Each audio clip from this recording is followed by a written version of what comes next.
capítulo 10. Vamos a leer el capítulo entero. Daniel, capítulo 10. Y dice así la palabra del Señor. Y en el tercer año de Ciro, rey de Persia, fue revelada palabra a Daniel, cuyo nombre era Belsasar. Y la palabra era verdadera, y el tiempo del conflicto era largo. Pero él comprendió la palabra y tuvo entendimiento en la visión. En aquellos días yo, Daniel, hice duelo por espacio de 3 semanas. No comí alimento delicado, ni entró carne, ni vino a mi boca, ni me ungí con ungüento, hasta que se cumplieron 3 semanas. Y a los 24 días del mes primero estaba yo a la orilla del gran río, el cual es el Hiddekel, y alzando mis ojos miré, y he aquí un varón vestido de lino, ceñidos sus lomos de oro de Ufaz, y su cuerpo era como berilo, y su rostro parecía un relámpago, y sus ojos como antorchas de fuego, y sus brazos y sus pies como de color de bronce bruñido, y la voz de sus palabras como la voz de una multitud. Y solo yo, Daniel, vi aquella visión. Y los hombres que estaban conmigo no vieron la visión, sino que cayó sobre ellos un temor y huyeron a esconderse. Quedé pues yo solo, y vi esta visión, y no quedaron fuerzas en mí. Antes mi vigor se me cambió en desmayo, sin tener fuerza alguna. Pero oí el sonido de sus palabras, y al oír el sonido de sus palabras, caí dormido sobre mi rostro, con mi rostro en tierra. Y he aquí una mano me tocó y me sacudió para ponerme sobre mis rodillas y sobre las palmas de mis manos. Y me dijo: Daniel, varón muy amado, entiende las palabras que te hablaré, y levántate sobre tus pies, porque a ti he sido enviado ahora. Y mientras hablaba conmigo esto, me puse en pie temblando. Y me dijo: Daniel, no temas, porque desde el primer día que diste tu corazón a entender y a humillarte en la presencia de Dios, fueron oídas tus palabras, y a causa de tus palabras yo he venido. Mas el príncipe del reino de Persia se puso contra mí 21 días, y he aquí Miguel, uno de los principales príncipes, vino para ayudarme, y yo quedé allí con los reyes de Persia. Y he venido para hacerte entender lo que ha de venir a tu pueblo en los postreros días, porque la visión es aún para días. Y mientras hablaba conmigo semejantes palabras, puse mis ojos en tierra y enmudecí. Mas he aquí, como una semejanza de hijo de hombre, tocó mis labios. Entonces abrí mi boca y hablé, y dijo aquel que estaba delante de mí: Señor mío, con la visión me sobrevinieron mis dolores, y no me quedó fuerza. ¿Cómo pues podrá este siervo de mi Señor hablar con este mi Señor? Porque al instante me faltó la fuerza, y no me quedó aliento. Y aquel, con apariencia de hombre, me tocó otra vez y me fortaleció, y me dijo: varón muy amado, no temas, pasa a ti, esfuérzate, sí, esfuérzate. Y hablando él conmigo, cobré fuerzas y dije: hable mi Señor, porque me has fortalecido. Y dijo: ¿sabes por qué he venido a ti? Pues ahora tengo que volver para pelear con el príncipe de Persia, y cuando salga yo, he aquí que vendrá el príncipe de Grecia. Pero yo te declararé lo que está inscrito en la Escritura de verdad, y ninguno hay que se esfuerce conmigo en estas cosas, sino Miguel, vuestro príncipe. Amén. Y el Señor bendiga su santa palabra. Amén. Bien, pues entonces estamos avanzando, ¿no?, en el libro de Daniel. Parece que no, pero ya estamos aquí en el capítulo 10. Ya hemos visto anteriormente la profecía de las 70 semanas, antes también los 70 años, el cumplimiento de la profecía de Jeremías, de los 70 años. Ya encaramos aquí el final del libro, lo que nos queda, sobre todo el capítulo 11. El capítulo 11, ahí pues está dando más detalles, se puede decir, de lo ya visto, sobre todo en el capítulo 9, ¿no? Aunque todo es también un poco acumulativo, pero sobre todo es en el capítulo 9, dando detalles de lo que tenía que acontecer, sobre todo, lo veíamos la semana anterior de las 70 semanas, nos acordamos, el tiempo que iba de las 69 semanas, hasta el nacimiento o la aparición pública de nuestro Señor Jesús, ¿no? El tiempo de tribulación que vendría con el que llaman el desolador, la abominación desoladora, y que, bueno, ya hemos estado viendo que también, sí, por supuesto, está hablando, refiriéndose a Antíoco, pero estas palabras no tienen solamente cumplimiento en él y ya está, sino que es algo como que se proyecta, ¿no? Hemos estado ya también considerando que esta es la manera correcta de entender la Escritura, y particularmente estas en el libro de Daniel. Entonces, esto es lo que nos espera en el capítulo 11. Dios mediante lo podremos ver la semana que viene, ya aviso. Y la conclusión del libro no está tampoco entonces muy lejos, ¿no? Entonces, el capítulo 11 de Daniel, decimos, pues estará dando más detalle en todo lo visto. Y el capítulo 12 es ya la conclusión, tanto del capítulo 11 como también ya del libro, ¿no? Y bien, pues entonces, antes de llegar al capítulo 11, antes de llegar a este capítulo que se detalla, ¿no? La profecía, pues este capítulo que hemos leído, nos damos cuenta, no nos da ninguna profecía, ¿no? Es un capítulo, se puede decir, de un interludio, ¿no? Es un capítulo de intermedio, es un capítulo, podemos decir, de preparación, nos prepara a nosotros los lectores, pero sobre todo, vemos, hay una preparación al profeta para recibir esa última profecía. Una preparación, por lo tanto, espiritual. En este capítulo que hemos leído, el capítulo 10, sobre todo, destaca esta conversación que tiene Daniel con un varón, que hay dos conversaciones, de hecho, registradas. Primero la aparición en el versículo 5, y las palabras que empieza a tener con él, primeramente del versículo 11, y después está hablando el versículo 13, el príncipe del reino de Persia se le opuso, etcétera, etcétera. Y después de estar hablando del narrador, Daniel, ¿no? En los versículos 15 en adelante, continúa entonces el varón, ¿no? Dice que un varón con apariencia de hijo de hombre, pues también vuelve a hablar, ¿no? Es otro diálogo de David con este varón. Entonces la pregunta ¿es el mismo varón que en la primera conversación de los versículos iniciales, en el versículo 5? Y bueno, pues hemos de decir que seguramente sí, es el mismo, porque son las mismas palabras, más o menos, el mismo sentido, el que leemos el versículo 13, que es él, con el versículo 20, ¿no?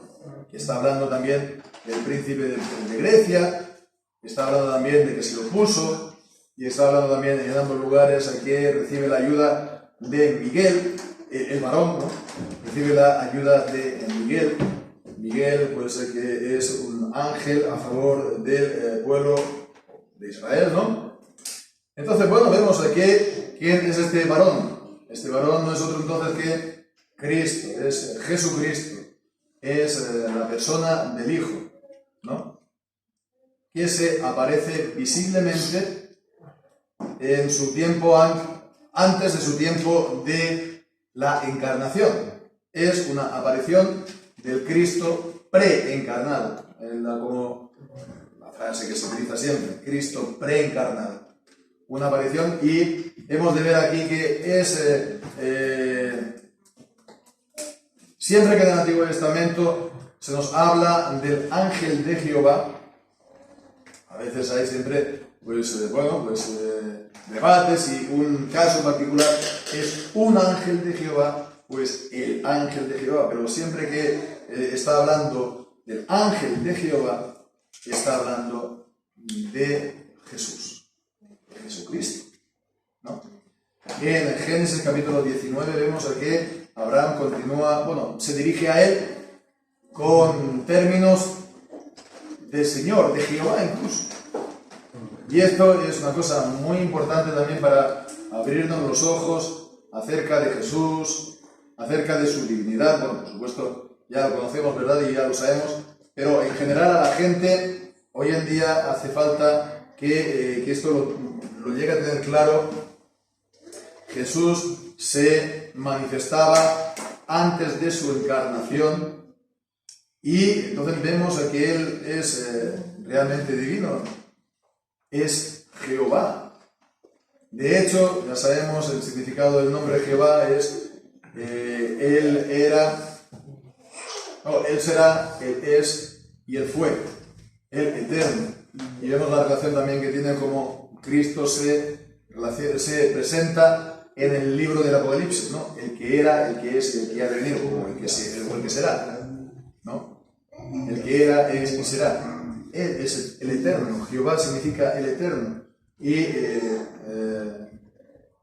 el Hijo es eterno, es el Padre del tiempo, el Padre eterno, el nombre que nos da en Isaías, el capítulo 9. Entonces, todo esto que leemos en el capítulo 10 también es para nosotros porque es nuestro Señor Jesucristo.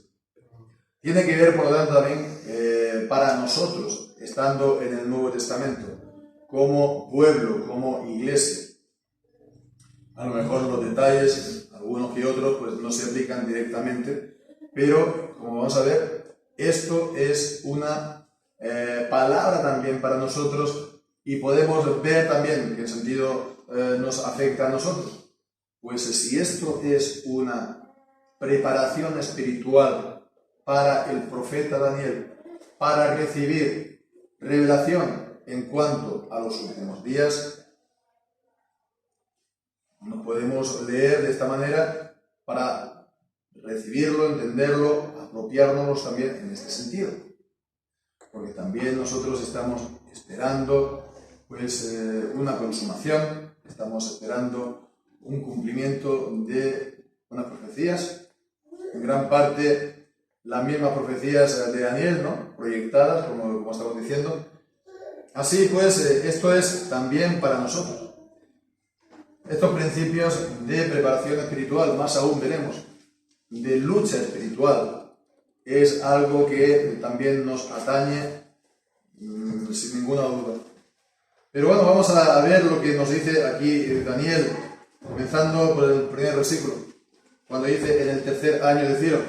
No ha pasado mucho, ¿verdad?, desde el capítulo 9, porque en el capítulo 9 allí era el primer año de Ciro, en el año primero de Darío, que vimos que era Ciro, porque era el año en el que Ciro fue el cumplimiento de los 70 años de Jeremías y hizo el edicto de regresar, que leemos entonces en Esdras, capítulo 1, por ejemplo, ¿no?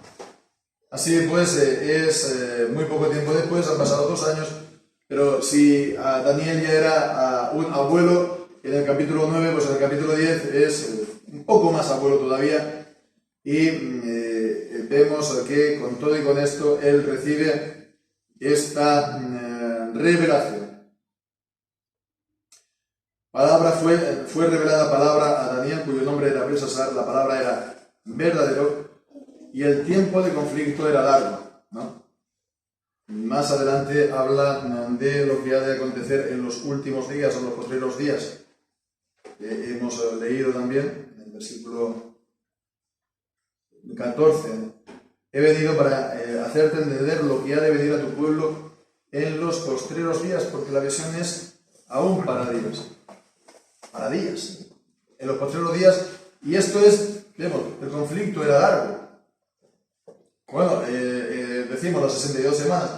El cumplimiento de la abominación de la desolación con Antíoco eran los 300 años, ¿no?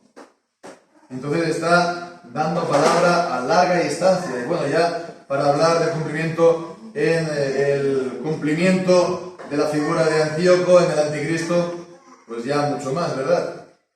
Entonces es para muchos siglos, y vemos, la palabra de Dios es verdadera.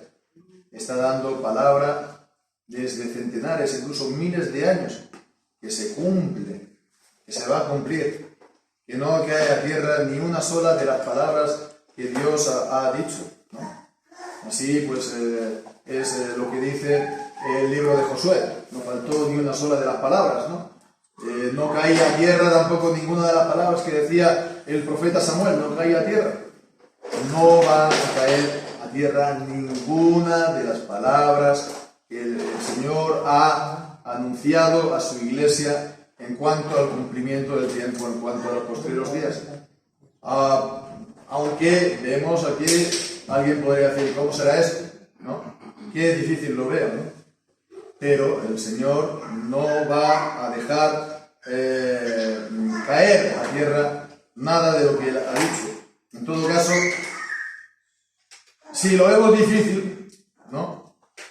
Podemos decir que es normal, en cierto sentido, porque dice el tiempo de conflicto. El tiempo de conflicto era largo.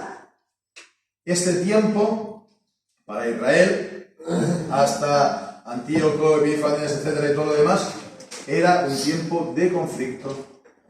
Y el tiempo para nosotros, ¿qué es? Es de manera distinta, es también de conflicto. Porque se han de cumplir las cosas, pero las circunstancias parecen que son las contrarias. Pero se va a cumplir. ¿Cómo será? Tiempo de conflicto. Bien, pues entonces, fijémonos, ¿no? Las dificultades. Decimos, si leemos Esdras, en el primer año de Ciro se dio el decreto. Bueno, pues seguimos leyendo, comenzaron a reedificar, pero inmediatamente ¿qué? Pararon la obra. Conflicto, dificultades, ¿no? Palos a las ruedas, ¿no? Parece que eso no arranca nunca, parece que arranca y hay un parón, ¿no? Que te vas atrás. Es un tiempo de dificultades, pero hay que contar con ellas. Hay que contar con ellas también para nosotros en este tiempo. No va a ser esto, por lo tanto, una autopista. Esto no va a ser un cumplimiento fácil, ¿no? Por así decirlo, a ojos humanos. Pero el Señor lo va a hacer. Es un conflicto espiritual, una lucha espiritual. Y bien, esto es la realidad, la vida también de la iglesia y incluso de los servidores, ¿no? Incluso de los ministros, comenzando por los apóstoles, ¿no? Vemos aquí está este contraste entre lo que es el cristiano y lo que todavía nos falta, o lo que es la iglesia y lo que todavía le falta. Y es un tiempo de lucha, por lo tanto, para los siervos también del Señor, comenzando por los apóstoles, el apóstol Pablo de manera especial, en Colosenses capítulo 1 y versículos 26 y 27. Colosenses capítulo 1, versículos 26 y 27, leemos. Está hablando, por lo tanto, del misterio, de la revelación, por lo tanto, de la palabra también, ¿no? Del Evangelio de Cristo. El misterio que había estado oculto desde los siglos y edades, pero que ahora ha sido manifestado a sus santos, a quienes Dios quiso dar a conocer cuáles son las riquezas de la gloria de este misterio entre los gentiles, que es Cristo en vosotros, la esperanza de gloria. Y esto es ya de los cristianos, y esto es ya de la iglesia. Cristo en vosotros, ¿no? La esperanza de gloria, pero esta esperanza de gloria, nos dice el mismo apóstol Pablo, lo tenemos en cuencos, en tazas, ¿no? Frágiles, ¿no? Para que la excelencia del poder sea de Dios y no nuestro. Es las riquezas de la gloria de Dios, pero están en nuestra debilidad. Nosotros podemos decir solamente vemos muchas veces solamente nuestra necesidad, pero eso es nuestro. La gloria de Dios, la gloria de Cristo en vosotros. Y fijémonos, todavía sigue hablando de esta lucha, porque dice, a quien nosotros anunciamos, amonestando a todo hombre y enseñando a todo hombre en toda sabiduría, para, fijémonos, que presentemos a todo hombre perfecto en Cristo Jesús, para lo cual también trabajo, combatiendo según la operación de Él, la cual actúa poderosamente en mí. Está este misterio, Cristo en nosotros, que es nuestro y se va a cumplir, pero dice, yo me esfuerzo para presentar perfecto a todo hombre, a todo creyente en Cristo Jesús, para lo cual también trabajo, ¿no? Esforzándome, combatiendo, es una lucha espiritual. Esto que los cristianos también crezcan espiritualmente, a la altura del varón perfecto que dice Efesios en el capítulo 4. Me esfuerzo. Hay un conflicto espiritual que está claro. Fijémonos, capítulo 2, versículo 1. Quiero que sepáis cuán gran lucha tengo por vosotros y por los que están en la Odisea y por los que nunca vieron mi rostro, para que sean confortados vuestros corazones, etcétera, etcétera, etcétera. Bien, pues entonces es una lucha espiritual, ¿no? Ese contraste en lo que ya somos, ¿no?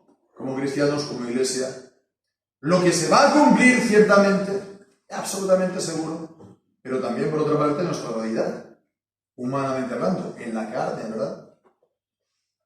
Este esfuerzo es enseñando, amonestando, como dice Pablo también, en la oración.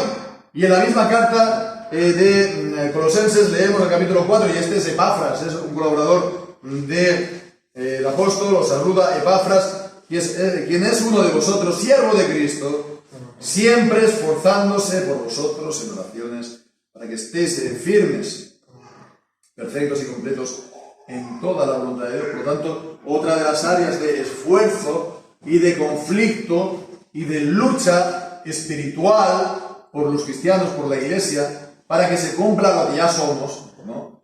Es la oración. La oración, que entonces para que sea una lucha tiene que ser una oración no esporádica, sino más bien intensa, ¿verdad? Una oración a favor de los cristianos. Fijémonos entonces, continuando entonces con Daniel 10, pues es que resulta que a continuación nos habla del ayuno de Daniel, ¿no? En aquellos días, el versículo 2 dice, duelo por espacio de 3 semanas, no comí alimento delicado, ni entró carne ni vino en mi boca, ni me ungí con ungüento hasta que se cumplieron 3 semanas. 21 días. 3 semanas son 21 días, ¿verdad? 7 por 3, 21, no me equivoco. Bien, 21 días que no comió, o no comió digamos, a voluntad, o comida suntuosa o delicada, dice, ¿no? Se puede decir una manera de ayuno. Y bien, pues entonces, acordémonos también, en cuanto a la lucha, en cuanto al esfuerzo, que el ayuno es también una de las maneras como se manifiesta nuestra lucha espiritual. Y que el ayuno es también para nosotros. Que el ayuno no es algo que no tenemos que ver como, a ver, solamente lo ayunan los católicos romanos porque es su rito y a lo mejor los pentecostales porque son así, ¿no? No, el ayuno es también para nosotros, como cristianos. Porque ¿cuándo es que el cristiano ya nunca ayunará? Cuando venga Jesucristo, ¿verdad? Ya no hay entonces ninguna necesidad del ayuno. Cuando estuvieron también los discípulos con Jesús en su vida terrenal, tampoco fue el momento de ayunar, ¿no? Porque Cristo estaba con ellos, el Hijo de Dios estaba con ellos. ¿Cuándo, dice Jesús, ayunarán los cristianos? En Marcos capítulo 12, versículo 19.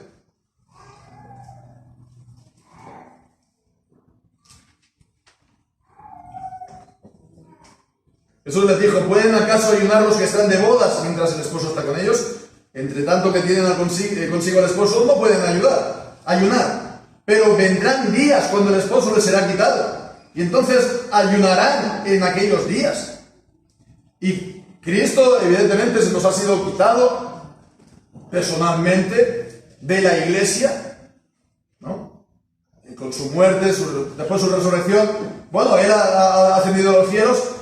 Y Él no está personalmente con nosotros, aunque Él ha enviado otro Consolador, que es el Espíritu Santo.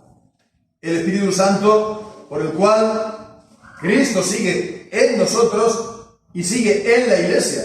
Y por eso Cristo, pues dice, es capaz de decir y dice, he aquí estoy todos los días con vosotros, ¿no? En la gran comisión, porque nos es dado el Espíritu Santo, el otro Consolador.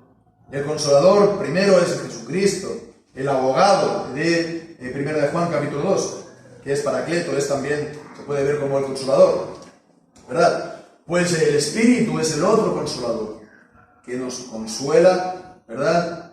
Y que es la presencia de Cristo. Incluso Jesús dijo que os conviene que yo me vaya, porque entonces el Padre os enviará el otro Consolador. Entonces, bueno, de esa manera nosotros nos gozamos en Cristo, de esa manera nosotros lo conocemos realmente, tenemos ese compañerismo, tenemos esa intimidad con Él con nosotros. De eso, de ninguna duda, no hemos de decir que no es real, por supuesto que es real. Pero ¿por qué hemos de ayudar entonces? Porque Cristo no está presente físicamente, porque Cristo ha de volver. Y esto, pues, se tiene que cumplir. Y para que Él venga, hay toda una serie de cosas, toda una serie de pasos que se han de dar. Se darán ciertamente, pero son difíciles. Humanamente hablando, ¿no? Son difíciles. Por eso hemos de estar ayunando. Hemos de estar ayunando, ¿no? Para entender también cuál es la voluntad de Dios. Hemos de estar ayunando también para poder tener una mayor capacidad o un mayor poder del Espíritu Santo. Porque no en vano dice que hay una serie de espíritus inmundos que no salen, esta clase, este género, si no es con oración y ayuno. En Mateo, si no me equivoco es en el capítulo 19. En todo caso, sabemos perfectamente este texto de los Evangelios. Entonces es tiempo para nosotros de ayunar, para que nosotros también tengamos poder espiritual, potestad espiritual, disciplina, y podamos también recibir la mayor medida del Espíritu en nuestro servicio, en ministraciones, y también para entender la revelación de Dios. Y esto es de lo que se trata aquí también. Y lo estamos aquí ahora diciendo últimamente bastante, ¿verdad? Que es necesario tener una inteligencia espiritual para entender la Biblia. Que la Biblia es un libro divino, es palabra de Dios, y es un libro de misterios revelados. Y que entonces, bueno, sí, los útiles que tenemos hoy en día de diccionarios, la manera como se nos dice que se tiene que interpretar un texto de la Biblia, también son útiles, también son buenos, ¿no? Tenerlo presente, por supuesto, pero no pensemos que la interpretación de la Biblia es simplemente cuestión de aplicar el método, como decíamos esta mañana, ¿no? El libro de instrucciones y ya está. Esto lo puede hacer el ChatGPT o el otro, ¿no? Pero, evidentemente, ellos no tienen el Espíritu Santo, se necesita el Espíritu Santo para entender la palabra de Dios. Y por lo tanto, hay unos sentidos de la palabra de Dios que el ChatGPT no lo va a entender o no lo va a captar. Es decir, que siguiendo las reglas no se van a ver. Son sentidos ocultos de la Escritura. ¿Se puede decir así? Sí. ¿No? Y bueno, pues entonces es algo que para eso hemos de tener una mente también, una actitud también espiritual. Es tiempo para nosotros, por lo tanto, para el ayuno y para esforzarnos en el Señor. Y fijémonos entonces también, continuando ya esta aparición del Hijo, en el capítulo 4 dice, versículo 4 dice, y estando a la orilla del gran río del Hidekel, alzando mis ojos miré y he aquí un varón vestido de lino, ¿no? Como también pues se aparecen los ángeles, como también se aparece Jesucristo en su transfiguración, ceñidos los lomos con oro, lomos de oro de Ufaz. Y esto también está hablando de que Él está sirviendo a Dios, ¿no? Ceñirse los lomos es para trabajar, ¿no? Para servir al Señor. Él es el siervo de Jehová, el Hijo, pero vemos aquí, como también más adelante en este capítulo, está sirviendo al Señor a favor de su pueblo. Su cuerpo era como berilo, su rostro parecía un relámpago, sus ojos como antorchas de fuego, sus brazos como pies de color de bronce bruñido, y su voz, la voz de sus palabras como la voz de una multitud. Esto vemos, es lo que nos encontramos en Apocalipsis 1. Por eso decimos, sin ningún temor a equivocarnos, que es Jesucristo. En el capítulo 1, versículo 13, en medio de los 7 candeleros, vi a uno semejante al Hijo del Hombre, vestido de una ropa que llegaba hasta los pies, ceñido por el pecho con un cinto de oro. Y su cabeza y sus cabellos eran blancos como la lana blanca, como la nieve, y sus ojos como llama de fuego, muy parecido también a Daniel. Sus pies semejantes al bronce bruñido, ardientes como en un horno. Y su voz también, al igual que en Daniel, como ruido de muchas aguas. Tenía en su diestra 7 estrellas y de su boca salía una espada aguda de 2 filos, la palabra del Señor, etc. Entonces es una aparición del Hijo preencarnado. Cada detalle pues es importante, nos habla de su divinidad, de su omnipotencia, de su omnisciencia, de su santidad. Nos está hablando de que Él es el Hijo divino, es el Hijo propio, no es un hombre que ha sido adoptado. Él es el Hijo natural, propio, divino, eterno, ¿no?, que se manifiesta reencarnadamente después en Cristo Jesús. Y también se manifestó a Juan como el Hijo glorificado, el Dios hombre glorificado. Bien, pues entonces, fijémonos, ¿no?, que después de esta descripción, en el versículo 7, dice: solo yo, Daniel, vi aquella visión, y los hombres que estaban conmigo no vieron la visión, sino que cayó sobre ellos un gran temor y huyeron a esconderse. No sé si os suena estas palabras. En la reunión de oración estamos viendo también el libro de los Hechos y hemos estado viendo precisamente la última semana la conversión de Pablo, ¿no? Muy parecido también, que él tuvo una visión y solamente la vio él, y todos los que estaban con él alrededor pues no vieron nada. Evidentemente que para los intérpretes de la Biblia, así en plan muy sabios, muy liberales y muy racionalistas, pues esto pues no les sabe no le parece muy razonable. A lo mejor dicen: no, es que se cayó del caballo, ¿no? A veces dicen, y entonces del golpe pues tuvo esa especie de alucinación, u otro dice: es que tuvo un ataque epiléptico, ¿no? Y entonces pues tuvo ese tipo de visión, de delirio, ¿no? Pero no fue algo real, ¿no?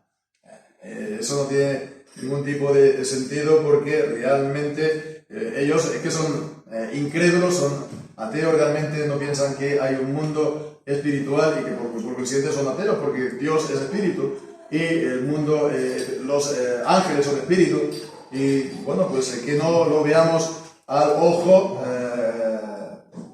naturalmente, pero existen y los podemos llegar a ver si ellos se manifiestan. Si ellos se manifiestan, que fue el caso de Pablo y también de Joaquín.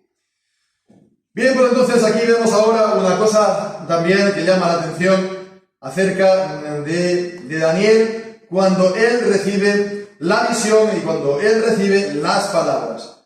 Vemos en el versículo 8 que después yo solo, y vi esta gran visión, dice: no quedaron fuerzas en mí. Antes mi vigor se me cambió en desmayo, sin retener fuerza alguna. Pero oí el sonido de sus palabras, y al oír el sonido de sus palabras caí dormido sobre mi rostro, con mi rostro en tierra. No es que sea algo glorioso, ¿verdad? Aquí Daniel, aquí él está en toda debilidad, escucha la voz, ve la visión y no tiene ninguna fuerza. Está completamente agotado. Es como Isaías cuando vio al Señor del templo: no, ay de mí que soy muerto, ¿no? Estoy deshecho, ya no puedo más. No le quedó fuerzas. Y entonces vemos, esto nos habla de lo que es la carne y de lo que es el hombre. Entonces, por eso en la obra del Señor no podemos gloriarnos de nada que nosotros teóricamente hayamos podido hacer, porque no podemos hacer nada.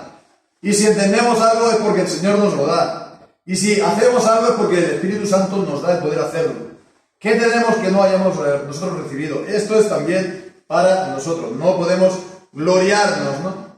Ni se puede presentar: no, es que este siervo es muy así, es muy poderoso, como si fuera lo suyo, ¿no? o es muy inteligente, como si fuera algo de él. No, todas las cosas que hacemos es por el Señor, no es para vanagloriarlo. Falta de fuerzas. También en el versículo 11, el temor. Le dijo Daniel, varón muy amado, entiende las palabras que te hablaré y levántate sobre tus pies porque a ti he sido enviado ahora. Y mientras hablaba conmigo, me puse en pie temblando y me dijo, Daniel, no temas. Estaba temblando. Y también en el versículo 15 y 16, vuelve otra vez a las fuerzas. Mientras hablaba conmigo, semejantes palabras, puse mis ojos en tierra y enmudecí. Mas he aquí, como una semejanza del Hijo del Hombre tocó mis labios. Entonces abrí mi boca y hablé y dije a aquel que estaba delante de mí, Señor mío, con la visión me sobrevinieron mis dolores y no me quedó fuerza. Fijémonos, esto es lo que somos. Esto es por lo que necesitamos orar, incluso también estar ayunando, adquirir este hábito, esta disciplina, ¿no? Para ser capacitado por el Señor, para incluso entender la revelación, incluso más aún si son misterios profundos en la Escritura, como toda la cuestión de los últimos días. Misterios profundos. Porque si no fuera así, no habría ningún problema. Todo el mundo lo entendería perfectamente y no habría ningún tipo de diferencia de opinión en cuanto a los últimos días, pero a que los hay. Señal entonces de que no es una cosa tan clara como a veces se nos dice, no, esto es cosa de cantar. No. Entonces, para el entendimiento también de la profecía en cuanto a los últimos tiempos, nos es necesario esto, ¿no? Que no es solamente entonces una cosa teórica y ya está, sino que es algo que tiene lugar, es algo que está ocurriendo, es algo que está aconteciendo, que se está moviendo, y que nosotros, en la medida que oramos y nos aplicamos, nos involucramos de alguna manera y somos también, ya no solamente espectadores, sino también parte, y somos también actores de alguna manera, o peones se puede decir, lo que sea, pero estamos también involucrados de alguna manera en todo esto, ¿no? Fijémonos lo que nos dice aquí en el versículo 12. Daniel, no temas, porque desde el primer día que diste tu corazón a entender y a humillarte en la presencia de Dios, fueron oídas tus palabras, y a causa de tus palabras yo he venido. Él estuvo orando y estuvo, pues esto, sí, ayudando. Y el Señor lo envía para dar al Hijo, para darle entendimiento y mayor revelación, ¿no? Para Él y también para que a través de Daniel viniera toda esta revelación al pueblo de Dios. Hay cosas que ya veremos, están selladas. Sella la revelación. Incluso hay cosas que no se van a dar a conocer porque están selladas. Pero vemos que esta oración tiene su fruto. Tiene su fruto. Pero fijémonos aún más. Es curiosísimo esto. Versículo 13, ¿lo veis? Mas el príncipe del reino de Persia se puso contra mí 21 días. 21 días, ¿no suena? ¿Cuánto tiempo estuvo orando Daniel? 3 semanas, 21 días. 21 días orando Daniel. Y 21 días, pues que se lo puso el príncipe del reino de Persia. ¿A quién? Al Hijo del Hombre, al varón, a Cristo, ¿no? Curioso, ¿verdad? Curioso. No se puede decir que esta correspondencia sea casual, ¿no? ¿No será entonces de que él, al estar orando en la tierra, de alguna manera estuvo también participando de esta lucha espiritual en el cielo entre Cristo y el príncipe de Persia? Sin duda sí. Sin duda sí. ¿Qué le movió a Daniel a orar de esta manera? El Espíritu. Y sus oraciones formaban parte aquí en la tierra de ese conflicto espiritual. No va a decir cósmico, ¿no? No. Espiritual. De Cristo y los enemigos de Cristo. Y Cristo y los enemigos del pueblo de Cristo, es decir, la iglesia. Y esto ya ocurría en el Antiguo Testamento, ¿verdad? la Iglesia. Así pues, se involucra en esto por la oración. ¿Qué es entonces el príncipe del reino de Persia? Príncipe del reino de Persia también aparece en el versículo 20. Ahora tengo que volver para pelear con el príncipe de Persia, no he acabado todavía el conflicto. Pero cuando yo salga, he aquí que vendrá el príncipe de Grecia. ¿Qué es esto del príncipe de Grecia? El príncipe de Persia también. Bueno, pues, cuando éramos pequeñitos se nos decía aquello de que el ángel de la guarda, ¿no? De los niños, ¿no? Y cada niño tenía un ángel de la guarda. Bueno, pues los católicos romanos a veces hablan así de ángeles que están guardando naciones. Y hablan de ángeles tutelares, en la expresión, ¿no? De naciones. Ángeles tutelares de naciones. Bien, pero aplicar esto a pueblos se podría aplicar si son naciones cristianas, ¿verdad? Pero si son como Persia y como también Grecia, estamos hablando de naciones paganas que sacrificaban a dioses paganos y que quien sacrifica a los dioses paganos está sacrificando a los demonios.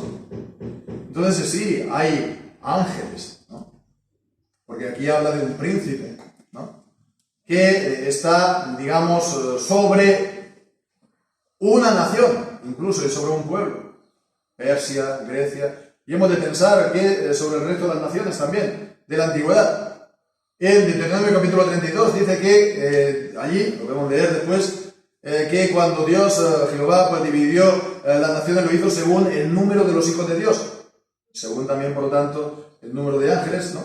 Pero fijémonos que también están las potencias y los poderes del demonio, porque aquí no son ángeles que obedecen a Cristo, son ángeles que se oponen a Cristo. Sin duda, son demonios.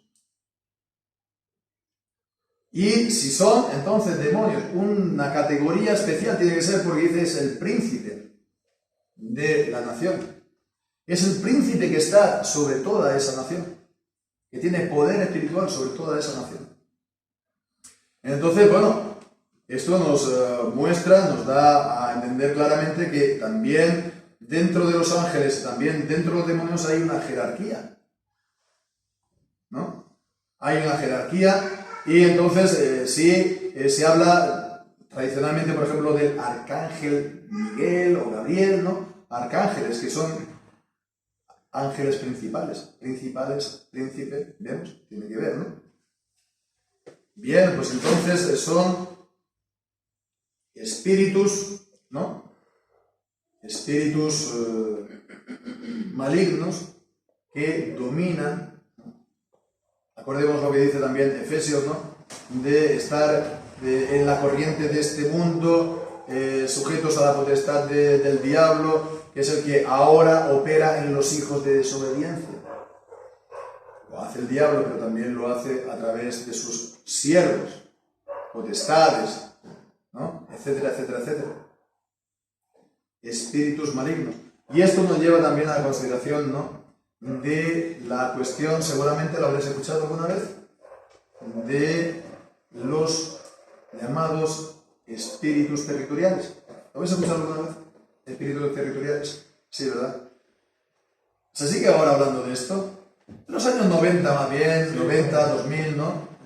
Se puso a hablar de espíritus territoriales. Espíritus territoriales que, a ver, esta idea, además, es decir que se recibió a lo mejor con bastante oposición en círculos de la sana doctrina, ¿no? Incluso reformados. Y bueno, a ver, espíritus territoriales a lo mejor no es la mejor apelación, es mejor manera de hablarlo.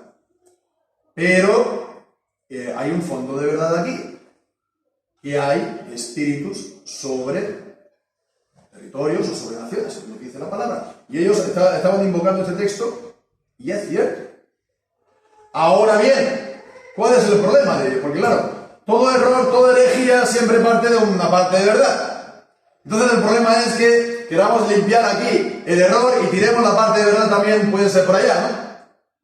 ¿Cuál es el error? El error de ellos es que nosotros vamos a estar aquí en nuestros cultos, ¿no? Diciendo, que te, no sé, decreto, o que te ato, o que te expulso al espíritu ese territorial.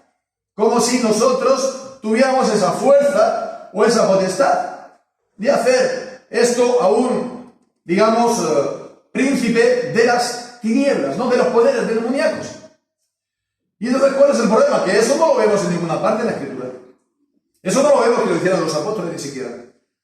¿No? Mira que Pablo tenía, por ejemplo, materia prima, ¿no? Ahí en Éfeso, ¿no? O en otros lugares donde fuera. Eso no lo vemos en ninguna parte, en la Escritura. ¿No? Pero, ¿cuál es el problema además? Que Cristo, se nos dice aquí, 2 veces, en el 30 y en el 20, recibió la ayuda del príncipe Miguel, que está de la parte de los hijos de Israel. Cristo mismo, comillas, recibió la ayuda de los arcángeles buenos, los de Dios, los siervos de Dios, para enfrentarse a ellos. Sin duda que aquí también hay lo que decimos un lenguaje antropomórfico y aquí Dios y Cristo se nos está poniendo a nuestra altura para que podamos entenderlo, porque si no, no entendemos nada de las cosas de Dios. Pero con todo y con eso vemos que es algo que excede a nuestras fuerzas. Con mucho. No es para nosotros el hacer estos espectáculos. No es para nosotros. ¿Cómo nosotros pues entonces participamos de esta lucha? Hemos dicho pues entonces la oración, ¿verdad? El estudio de las Escrituras. El estudio de las Escrituras, de la revelación de Dios. Orando al Señor para que nos abra el entendimiento. Orando al Señor para que nos des una comprensión verdaderamente espiritual del misterio de Dios. Y después también la predicación de la palabra. La predicación del Evangelio. La predicación de Cristo. El anunciar a Cristo a toda criatura que está debajo del cielo. Esa es nuestra manera, aquí en la tierra, de involucrarnos en este conflicto.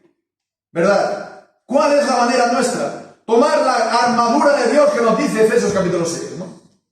Porque tenemos lucha no contra carne y sangre, sino contra principados, potestades, las potencias de los espíritus malignos que hacen la lucha contra nosotros personalmente y hacen la lucha también contra la iglesia. Son los enemigos de Cristo y son nuestros enemigos. Y necesitamos esta armadura completa para hacer esta lucha y esta guerra espiritual. En Efesios, digo, capítulo 6, al principio.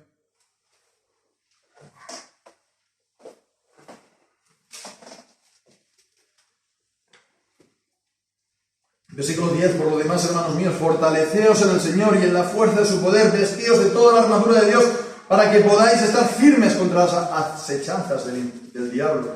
Porque no tenemos lucha contra sangre y carne, sino contra principados, contra potestades, contra gobernadores de las tinieblas de este mundo, contra espíritus de maldad en las regiones celestes.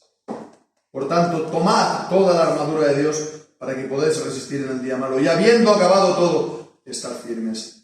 Estad pues firmes, ceñidos vuestros lomos con la verdad, y vestidos con la coraza de justicia, y calzados los pies con la preparación del Evangelio de la paz, y sobre todo, tomando el escudo de la fe con que podáis apagar todos los dardos de fuego del maligno, y tomad el yelmo de la salvación, y la espada del Espíritu, que es la palabra de Dios, orando en todo tiempo, con toda oración y súplica, en el Espíritu, y velando en ello, con toda perseverancia y súplica, por todos los santos. Esta es la manera que nosotros vamos a esta guerra espiritual. De nuevo, en círculos reformados no se habla mucho de guerra espiritual y de lucha espiritual, pero es una realidad. Incluso se nos dice de tomar la armadura de Dios, y tenemos todo esto que hemos leído y considerado en Daniel. No hacemos esto. ¿Y qué es lo que pasa? Que hay otro grupo que sí lo hace, ¿no? Imperfectamente, con errores, a veces con hasta herejías, ¿no? O con exageraciones, ¿no? Los grupos carismáticos, los grupos pentecostales. Pero bueno, ¿hasta qué punto es una responsabilidad de los de la sana doctrina y círculos también reformados de no enseñar debidamente esto, ¿no? Como también no enseñar debidamente la escatología, ¿no? Entonces no se hace y prolifera pues todo tipo de visiones porque todo el mundo pues empieza a hablar y dice lo que quiere. Tenemos también una responsabilidad en eso, pero también vemos, no es solamente una enseñanza teórica, es también involucrarnos en eso. Y hasta qué punto, por lo tanto, conocemos de lo que estamos aquí hablando.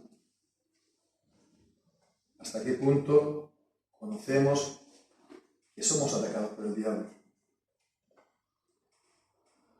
Hasta qué punto conocemos que cuando uno va a hablar, o cuando uno ha hablado, es cuando más recibe de ataques del diablo, de todas las maneras, una tras otra. ¿Hasta qué punto conocemos de lo que aquí se está hablando? Pues es una realidad. Y realmente aquí, en la tierra, como hemos dicho, formamos parte también y nos involucramos en este conflicto espiritual. Pero la buena noticia es que nosotros en nuestra debilidad no estamos solos. Está Cristo y está todos los ángeles de Dios que son enviados a favor nuestro, a los herederos de la salvación. Son espíritus ministradores para nosotros. Y ellos también nos libran de que nuestro pie se quede preso ¿verdad? Y de infinidad de males, que lo mismo no vemos nosotros, ¿no? Pero el Señor también nos está guardando por ellos. Así pues, hermanos, pues tengamos esto, pues, todas estas cosas así presentes y pues acabamos con estas palabras también del versículo 19. Varón mi amado, no temas, paz a ti, esfuérzate. Sí, esfuérzate. Y hablando él conmigo, cobré fuerzas y dije, hábleme, Señor, porque me has fortalecido. Esforcémonos así, esforcémonos a traer pues la palabra de Dios. Tenemos, como hemos dicho, a Cristo, que es el vencedor y el victorioso a nuestro lado, sus santos ángeles, y tenemos la armadura de Dios que Él nos ha dado, y tenemos la palabra de la verdad. Que el Señor nos ayude y nos bendiga en estos días que estamos y los días que han de venir. Amén. Sí, sí.